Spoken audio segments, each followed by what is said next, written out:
Alors Sandy Mendley, coordinatrice sportive au Servette chinois féminin. Je suis rentrée en première année au Collège Voltaire.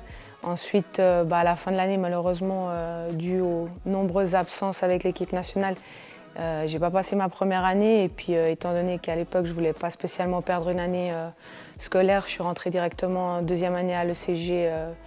À l'époque, c'était la filière sociale. Donc, j'ai passé mon diplôme de l'ECG. Puis ensuite, c'était quand je partais à Berne la saison suivante. Donc voilà. Alors j'ai commencé assez tôt, à l'âge de 10-11 ans, avec le FC Grand Lancy, avec les garçons à l'époque. Et ensuite j'ai passé assez rapidement avec une équipe de filles au FC Signal Bernay et puis ensuite au Chinois féminin avant de partir du côté de Berne et puis ensuite d'aller à l'étranger, notamment en Italie ou en Espagne. Alors j'ai toujours travaillé, quand j'ai joué en Suisse, j'ai toujours travaillé à côté. C'est vrai que quand je suis partie à Berne, à l'époque, je faisais justement des petits travails temporaires à côté parce qu'à l'époque, on n'était pas professionnels. Ensuite, je suis partie à l'étranger et puis à l'étranger, j'ai pu vivre un petit peu de ma passion et puis me consacrer qu'au foot. Et quand je suis revenue à Neunkirch aussi, j'ai toujours travaillé à 50% à côté. J'avais eu la chance encore à Berne de pouvoir intégrer l'ASF à l'époque dans le domaine pour les garçons et pour la relève des garçons. Donc voilà, j'ai toujours dû avoir un petit quelque chose à côté. Je pense que c'est un rythme à prendre. C'est vrai que la plupart du temps, on s'entraînait le soir. Donc je faisais ma journée de travail à côté avant. Et puis une fois que je terminais, j'allais directement à l'entraînement. Je rentrais à la maison, je mangeais, je dormais et on repartait la même chose le lendemain.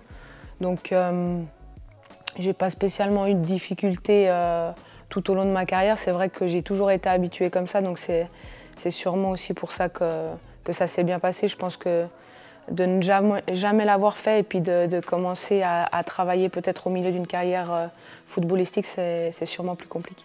J'ai eu la chance au Servette FC d'avoir un petit peu cet appui quand je suis revenue à Genève. C'est-à-dire que j'ai pu me former durant un petit peu ces années que j'étais ici en tant que joueuse. Et puis avec le club, on avait une entente dans le sens où je pense les deux parties, on avait à cœur de rester dans ce projet, que ce soit en tant que joueuse ou ensuite au sein du club.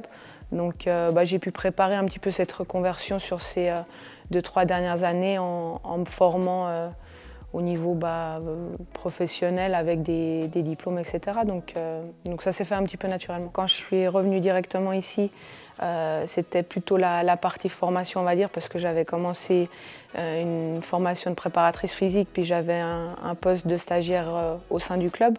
Ensuite, il y a eu le Covid, donc il y a un petit peu tout qui s'est arrêté.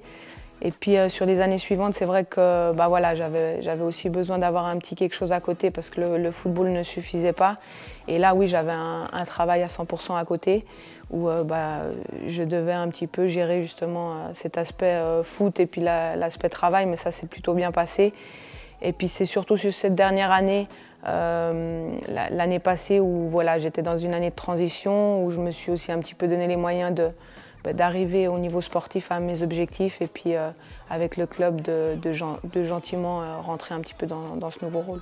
C'est sûr que c'est un nouveau rythme de vie à adopter. C'est vrai qu'au début j'avais un petit peu de peine parce que pendant des années en fait les entraînements ça a un petit peu rythmé mes journées et puis c'était vraiment l'objectif pour moi de base de la journée, c'est qu'il fallait que j'arrive performante à l'entraînement. Ce qui n'était plus le cas à la fin de la carrière où je me suis retrouvée un petit peu dans la journée sans avoir un petit peu cette tension de dire après j'ai l'entraînement.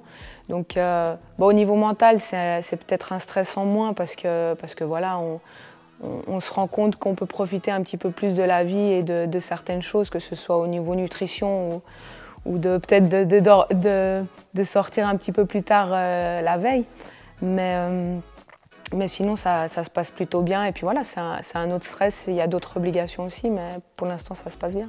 Je pousse surtout les plus jeunes, et c'est le cas aussi ici à l'académie, de toujours avoir un petit peu cet à côté, de continuer à se former parce que voilà, on le sait que le foot féminin ça rapporte pas autant que les garçons et pour moi c'est vraiment important d'avoir des jeunes filles qui soient d'un point de vue scolaire ou même professionnel, bah, voilà, qui aient ensuite, une fois la carrière footballistique terminée, qui aient un petit quelque chose après. Donc voilà, je leur dis surtout de rien lâcher et pas de se concentrer qu'au foot parce qu'il n'y a pas que ça dans la vie non plus.